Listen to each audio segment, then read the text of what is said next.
Bible's really clear telling us that love, it's not just an idea, it's actually the very nature of God. Good morning, y'all. Welcome to Coffee with Connect.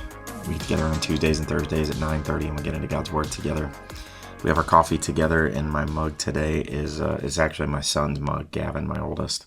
This is his Lord of the Rings mug with a gigantic ring on the side, and yeah, the elvish writing here that I will not speak here. But yeah, I hope that you've got your mug, and I hope that you are ready to get into God's Word. With today being the day before Valentine's Day, I thought we'd look at a couple of verses that have to do with love and how that can apply to us.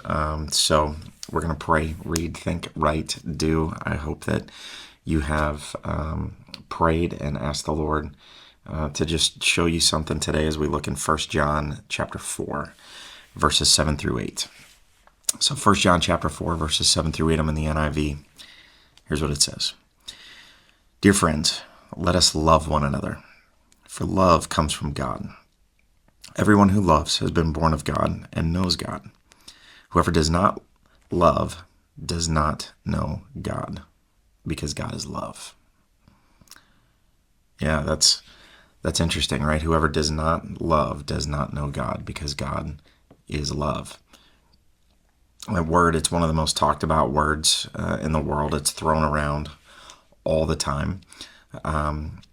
But do we really look at it and use it for what it truly means? You know, with Valentine's Day tomorrow and all of that, we think of romantic love a lot when we think of that word. But is it just a feeling, or is it something more? Right? The Bible's really clear telling us that love, it's not just an idea, it's actually the very nature of God.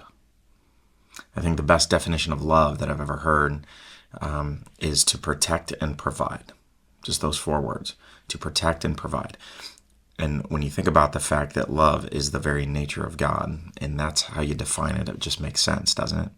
Because everything God does and everything God says is to protect and provide for us. And this passage is telling us that love, that it's not just something that God does, that it's who He is.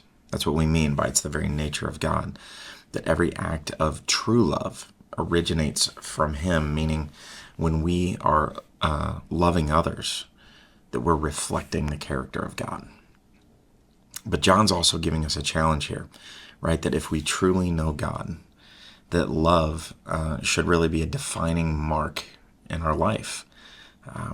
Love, it's not just about words. It's about action. It's not just saying I love you flippantly. It's about showing it. Showing it through our actions, through kindness, through patience, through forgiveness, selflessness, gentleness, a lot of the fruits of the Spirit.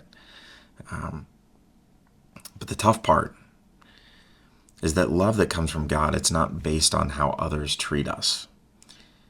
It's unconditional. And if we're to reflect that, that's something really difficult for us. So what's God saying to you? As you read through these couple of verses, what is standing out to you as you think through the idea of God's love is to protect and provide for us? What can you put down in your notes, in the comments?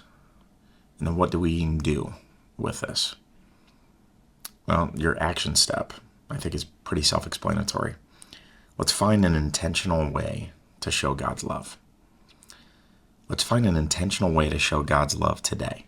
Maybe it's just a kind word. Maybe it's just a small act of service. Over the next day or two, is there a way? Maybe there's somebody that you need to forgive that's hurt you. Ask God to show you how to love like He does. And when you do, I think He's going to show you that, and it's going to make an impact probably bigger than you can imagine, because love isn't just something we feel. It's something we do. So let's go live that out today. So thanks for joining me, and I hope that you'll like the video and subscribe to the channel. Share this with someone that needs it. And join me again here next time so we can have our coffee and connect to Christ's community, purpose, and God's word together. See ya.